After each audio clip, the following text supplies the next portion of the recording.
Kuldeep mechanical learning में आपका स्वागत करता हूं।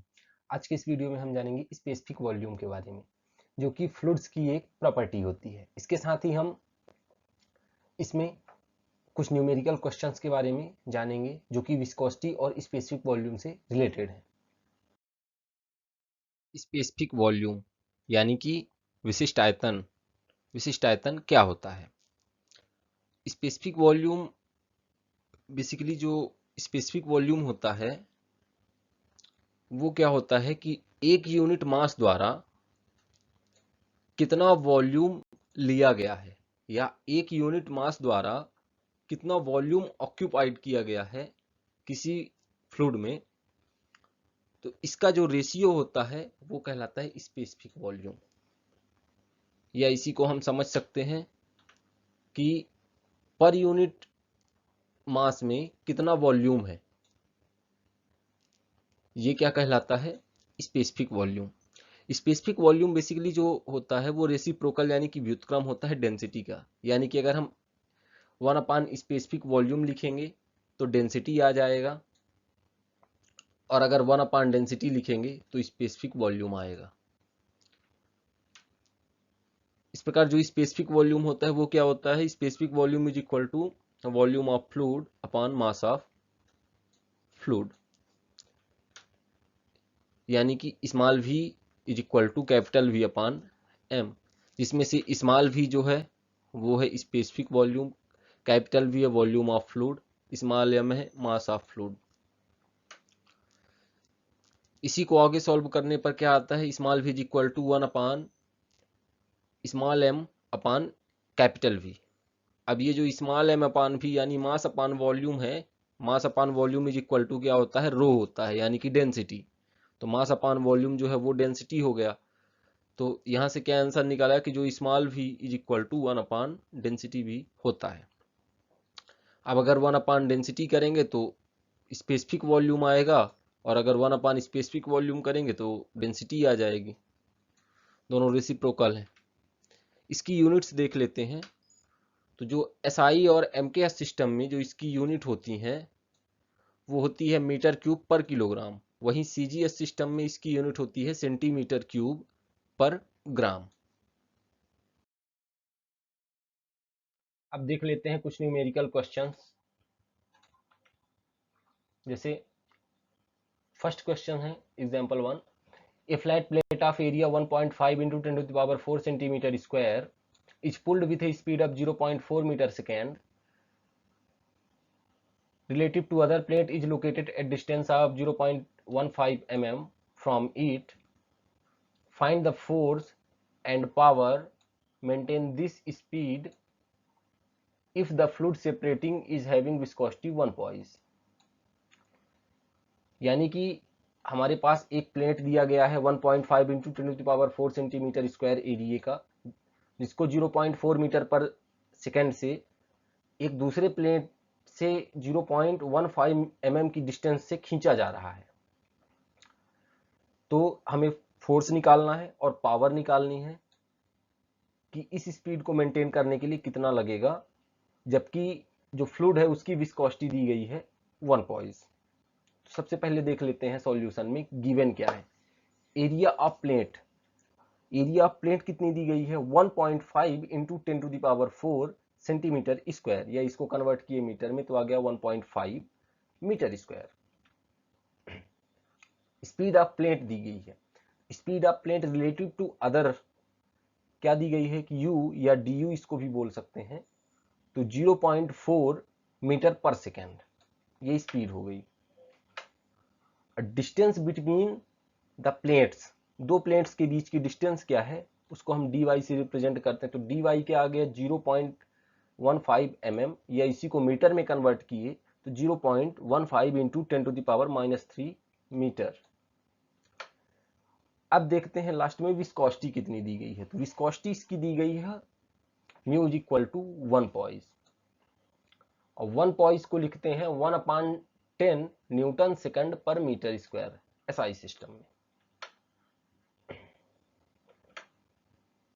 तो फॉर्मूले से शियर स्ट्रेस टाउ बराबर होता है mu into D U upon D Y, यहाँ पे म्यू की वैल्यू हो गई 1/10, डी यू की वैल्यू 0.4 और डी वाई की 0.15 इंटू 10⁻³ इसको सॉल्व करने पर क्या आ गया 266.67 ये आ गया टाउ यानी कि शियर स्ट्रेस की वैल्यू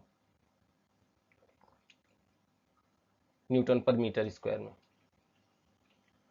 अब ये न्यूटन पर मीटर स्क्वायर में ये आ गया। अब इसके बाद क्या हो गया, हम निकालेंगे फोर्स। तो फोर्स क्या होता है, फोर्स हो गया shear stress into area. Force हो गया शियर स्ट्रेस इंटू एरिया। तो शियर स्ट्रेस यानी हो गया टाउ और एरिया ए हो गया 266.67 गुणे 1.5, तो ये आ गया 400 न्यूटन। ये हमारा हो गया फोर्स, यानी कि उसको खींचने में 400 न्यूटन का फोर्स लगेगा। अब उस स्पीड को मेंटेन करने के लिए पावर कितनी लगेगी, तो उस स्पीड को मेंटेन करने के लिए पावर लगेगी फोर्स इंटू यू, या इसी को डी यू भी बोल सकते हैं। तो फोर्स इंटू यू, तो 400 गुणे 0.4, तो ये आ गया पावर 160 वाट। यानी कि हमें उस प्लेट को 0.4 मीटर पर सेकंड की स्पीड से लगातार मेंटेन रखने के लिए 160 वाट की पावर लगेगी और खींचने के लिए 400 न्यूटन का फोर्स लगेगा। एक दूसरा एग्जांपल लेते हैं। एग्जांपल क्या दिया गया है कि determine the intensity of shear of an oil having viscosity 1 poise.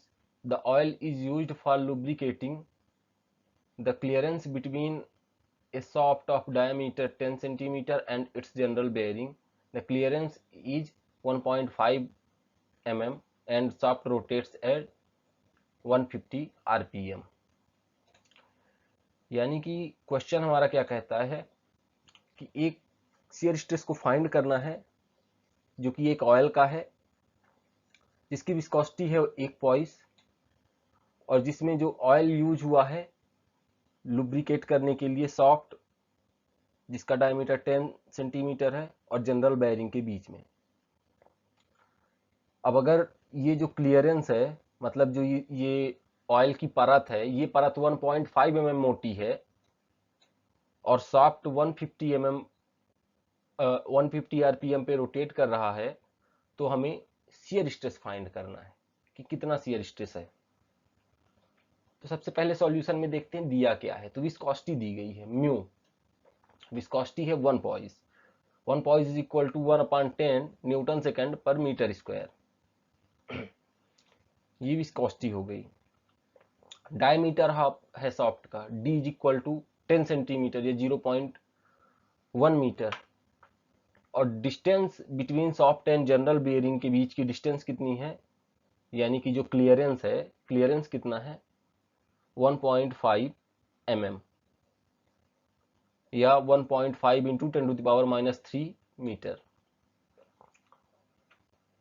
Speed of shaft कितना है, number of rotation 150 RPM revolution पर मिनट। अतः आप टेंजेंशियल स्पीड निकालेंगे तो टेंजेंशियल स्पीड में क्या होगा कि u is equal to pi D N upon 60, pi D N upon 60। तो पाई की वैल्यू हो गई 3.14 और 0.1 हो गया 150 हो गया और अपान 60 हो गया, ये सब मल्टीप्लाई में हो गया अपान 60 हो गया। इसका आंसर क्या आ गया कि 0.78 मीटर पर सेकेंड, यानी कि जो स्पीड निकल के आई, स्पीड क्या निकल के आई कि 0.78 मीटर पर सेकेंड की स्पीड से सॉफ्ट रोटेट कर रहा है। तो शियर स्ट्रेस क्या हो गया, shear stress tau is equal to mu D U upon D Y, mu की वैल्यू 1/10, डी यू की वैल्यू 0.785, डी वाई की वैल्यू 1.5 इंटू 10⁻³ तो आंसर आ गया 52.33 न्यूटन, यानी 52.33 न्यूटन, 52.33 न्यूटन का शियर स्ट्रेस लगेगा।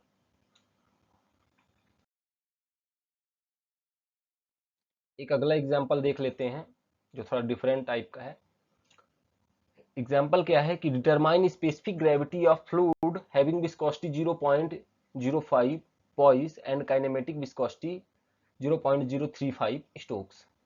यानी कि एक स्पेसिफिक ग्रेविटी या रिलेटिव डेंसिटी फाइंड करनी है फ्लूइड की जिसकी विस्कोसिटी 0.05 पॉइस है और काइनेमेटिक विस्कोसिटी 0.035 स्टोक्स है।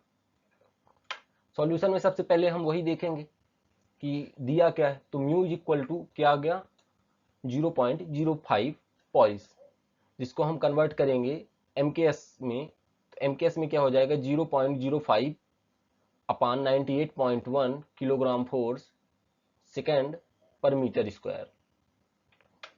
काइनेमेटिक विस्कोसिटी जो न्यू दी गई है, न्यू कितनी दी गई है 0.035 स्टोक्स, या एक स्टोक बराबर होता है 1 सेंटीमीटर स्क्वायर पर सेकेंड, तो सेंटीमीटर में कन्वर्ट कर दिए। अब इसको जब हम कन्वर्ट करेंगे एमकेएस में तो मीटर आएगा, तो मीटर में क्या हो जाएगा 0.035 इंटू 10⁻⁻⁴ मीटर स्क्वायर पर सेकेंड।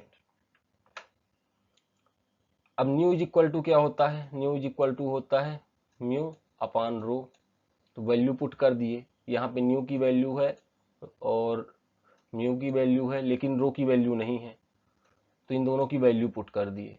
ट्रांसपोज करके हमने रो की वैल्यू निकाली, तो रो की वैल्यू क्या निकल के आई 145.62 MSc मीटर क्यूब।